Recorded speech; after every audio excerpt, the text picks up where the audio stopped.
Hi kids, it's Wednesday, March 18th, 2020, and it's good old Mr. Rush back visiting with you here for a little bit.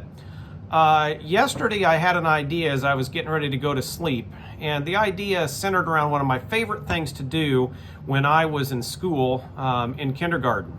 Those of you that don't know, I was lucky enough to get to do kindergarten 2 times. First time I didn't color between the lines too well, and I didn't follow directions very well, so I got to do kindergarten for a second time. And one of my favorite parts about kindergarten in both years that I was there was the show and tell.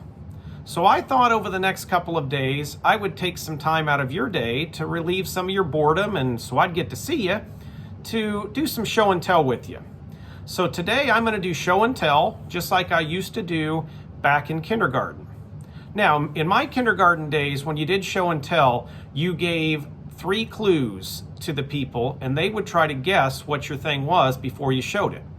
Now, obviously, you guys won't be able to guess so that I can hear you, but I am going to give the 3 clues to you right now, and I'll pause for a minute and you see if you can guess, okay? So here's the first clue. This item is made out of an animal. Any answers? All right. This item is very, very useful in warm weather. Anybody got it? All right. This one will probably help. This one is useful for a sport that Mr. Rush just loves. Did anybody guess a baseball mitt? Well, today my show and tell is about this baseball mitt.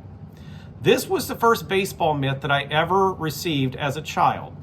I was 5 years old when my dad gave it to me, and the special part about this baseball mitt, as you can tell, it's very, very old. Very, very old. So as a kid, my parents didn't have a lot of money, and when it was time for me to start playing Pee-wee baseball, we had to get a baseball glove for me to use. So my dad and I went to my grandpa's house, and we went through his store of stuff that was out in the garage, and we found his old ball mitt. Well, when we found it, some rats and mice had kind of chewed through the leather lacings on it, and it wasn't in real good shape.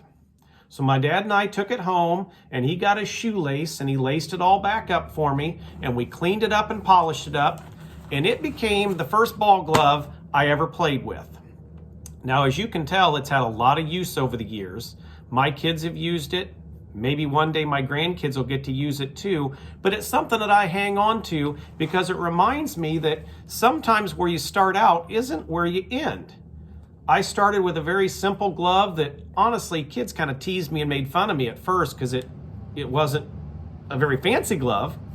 But when I told them the story and I told them about my dad and I fixing it up and getting it back so we could use, they didn't tease me as much.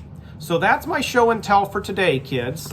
It's going to be wet and rainy today, so you're going to have to play catch inside, but no ball in the house. You'll get in trouble, so don't be playing baseball in the house. Maybe jump rope or run around in circles or something like that. But do find some way to get active today, and know that Mr. Rush loves you very much, and I'll be back tomorrow with something else to show and tell about. Have a good day.